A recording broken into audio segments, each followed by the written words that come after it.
The house is empty, no TV, no music. No one's home, just you and the low hum of the fridge. And somewhere around the 90-second mark, without deciding to, your hand goes to your phone.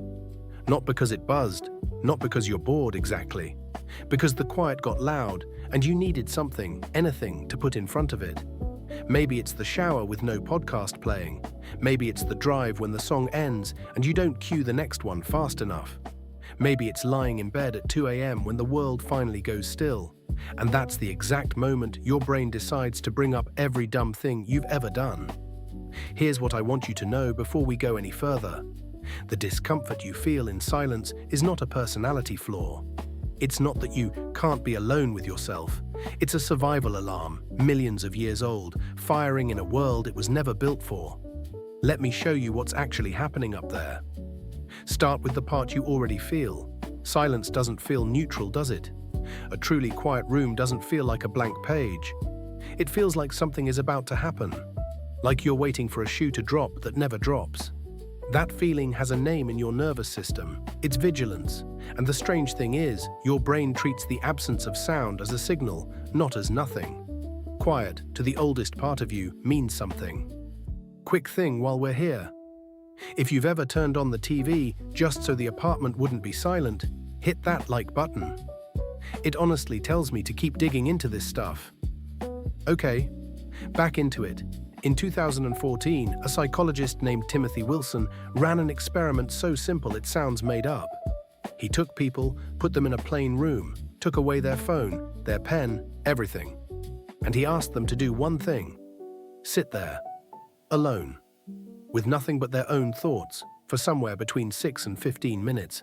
That's it. No task, no danger, just you and the inside of your head for a quarter of an hour. People hated it. Across study after study, they rated it as genuinely unpleasant. They couldn't concentrate. Their minds wandered somewhere they didn't want to go. A short stretch of quiet, doing nothing, and it felt like a chore. But here's the part that made this study famous. In one version, Wilson left a little button in the room, a button that gave the person a small electric shock. A real one, mild but genuinely unpleasant. Earlier, these same people had said they would pay money to avoid being shocked again. Then he left them alone with their thoughts and that button, and a stunning number of them pressed it. On purpose, to shock themselves. 67% of the men and a quarter of the women chose to give themselves a jolt of pain rather than sit quietly with nothing for 15 minutes. One guy pressed it 190 times. Let that sink in. People chose pain over silence. The study was published in Science, one of the most respected journals on Earth, and the conclusion was blunt. The unstimulated, quiet mind is, for most people, a place they actively don't want to be. So now the real question: why? Why would a calm, safe, quiet room feel worse than a literal shock? What is your brain so afraid is hiding in the silence? For that, we have to leave the lab and go somewhere much older. Picture the world your nervous system was actually designed for. You're a soft, slow human animal 100,000 years ago. And around you, all day, every day, there is sound. Birds calling, insects droning, wind in the grass, the little background music of a living landscape. And here's the thing every prey animal knows in its bones. When that sound is playing, you are probably safe. The birds keep singing when nothing's wrong. The crickets keep going when there's no threat. The soundscape is an all-clear signal, broadcasting constantly, for free. So what happens the moment a predator moves through? The birds stop, the insects go quiet, the grass falls still, the whole landscape holds its breath. Sudden silence in nature is not peace. Sudden silence is the most dangerous sound there is. It means something arrived, and everything that could become its dinner just shut up to avoid being noticed. Your brain still runs on that logic. To the ancient alarm system inside you, ongoing background sound equals the world is normal. You can relax. And a sudden deep quiet trips a wire that says pay attention, something changed, scan for the threat. That's the unease. That's why an empty, silent house can make the back of your neck prickle for no reason you can name. Part of you is listening for the thing that made everything go quiet. It doesn't know it's the 21st century. It doesn't know the only reason it's quiet is that your roommate is out. The alarm was never designed to tell the difference, but there's a second layer, and it's the one that gets you at 2 a.m. When you take away the noise and the screens and the tasks, your brain doesn't switch off. Just the opposite. Neuroscientists found that when you stop paying attention to the outside world, a whole network flips on. Marcus Reichel named it the default mode network. Back in 2001, it's the brain's idle mode, and idle mode is not blank. Idle mode is where you replay the conversation, where you draft the apology you'll never send, where you audit your life and worry about money and remember, in vivid detail, the cringe from 11 years ago.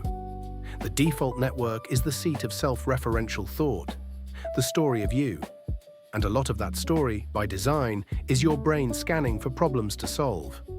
So silence does two cruel things at once. It removes the soundtrack that told you were safe. And it clears the stage so your inner threat scanner can finally take the spotlight.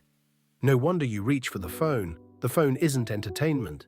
It's a way to keep the default network from grabbing the mic. And this is why the quiet is loudest exactly when you've finally got nothing to do. In the shower, on the drive, in bed. Those are the cracks in the day where the world stops feeding you input and the old machinery wakes up and gets to work, looking for the predator, telling you the story, ringing a bell that was built for a savannah and now just rings in your bedroom. So the question stops being, what's wrong with me that I can't sit in silence? The real question is, what is my brain trying to protect me from? And the answer is, a threat that almost always isn't there anymore. If this is the kind of thing you want explained, the real reason behind the stuff you do without thinking, then subscribe. I put out a new one of these every single week, some quiet, weird corner of being human and the science hiding underneath it. One a week. I'd genuinely love to have you here for them. Okay, so what do you do with this, given that you live in a world that does occasionally go quiet? 1. Stop treating the discomfort as proof something's wrong. When the silence prickles, you can literally tell yourself, that's the old alarm, not a real threat. Naming it takes a shocking amount of the charge out of it. You're not anxious. You're a prey animal hearing the crickets stop, in an apartment with very good locks. 2. Don't go from full noise to dead silence in one jump. That cliff is what your brain hates. Ease into it. Quiet music, then no music. A walk with your thoughts before a meditation with your thoughts.